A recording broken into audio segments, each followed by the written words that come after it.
क्या बिहार में भी बीजेपी महाराष्ट्र की तरह बड़े खेल की तैयारी में है? क्या बिहार के लिए एकनाथ शिंदे का प्रतिरूप भी मिल गया है? और क्या जेडीयू संसदीय बोर्ड के चेयरमैन उपेंद्र कुशवाहा बिहार में शिंदे की भूमिका निभाएंगे? इसका अंदेशा इसी बात से पुख्ता होता है कि बिहार में मचे सियासी घमासान और पार्टी में अपनी उपेक्षा से आहत उपेंद्र कुशवाहा जेडीयू छोड़ने की अटकलों के बीच सोमवार को दिल्ली पहुंचे। वैसे तो उनका दिल्ली आना जाना लगा रहता है। पिछले ही हफ्ते शरद यादव के निधन पर वे दिल्ली पहुंचे थे। सोमवार को फिर उनकी रवानगी दिल्ली के लिए हुई। कहने के लिए तो वे रूटीन हेल्थ चेकअप के लिए गए हैं, लेकिन भरोसेमंद सूत्र का कहना है कि बीजेपी के आला नेताओं से उनकी मुलाकात होनी है। इसके पहले भी वे बीजेपी नेताओं से मिलते रहे, लेकिन इस बार की मुलाकात का खास मायने है। सियासी गलियारों में उपेंद्र कुशवाहा के जेडीयू छोड़ने की अटकलें हाल के दिनों में तेज हुई हैं। वैसे पाला बदलना उनके लिए कोई नई बात नहीं है। अपने राजनीतिक करियर में लोकदल, जेडीयू, बीजेपी, राष्ट्रीय समता पार्टी और राष्ट्रीय लोक समता पार्टी जैसे राजनीतिक प्लेटफॉर्म पर वो पलट कर खेलते रहे।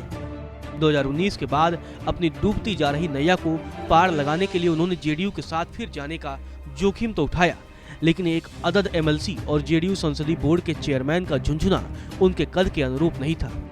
वो उम्मीद पाले बैठे थे कि एक न एक दिन अनुकूल अवसर आएगा ही, लेकिन नीतीश कुमार ने ये कहकर उनके मंसूबे पर पानी फेर दिया है कि अब जेडीयू से कोई मंत्री नहीं बनेगा।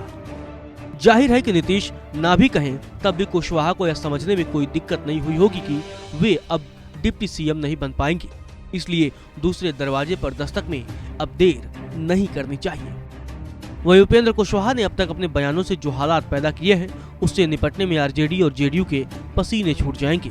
एक दूसरे के प्रति अविश्वास और कटुता का बीजारोपण कुशवाहा ने तो कर ही दिया है। क्या दर्द छलका है।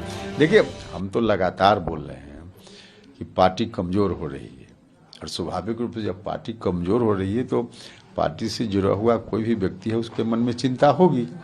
तो उसी चिंता को कभी कभी हम व्यक्त करते हैं, और मकसद उसके पीछे यही होता है कि इस पर पार्टी ध्यान दे, ताकि आगे इस तरह की जो कमी है, गड़बड़ी है, उसकी भरपाई हम लोग कर पाए।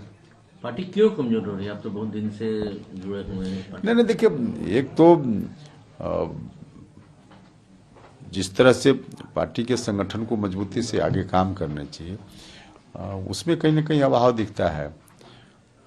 तो इसके चलते और भी कई कारण हैं जिसकी चर्चा अंदर बैठकर हो सकती है। सार्वजनिक रूप से ऐसे विषयों पर चर्चा की जरूरत नहीं है, लेकिन सब लोगों को मालूम है कि पहले के कंपैरिजन में पार्टी कमजोर हुई है।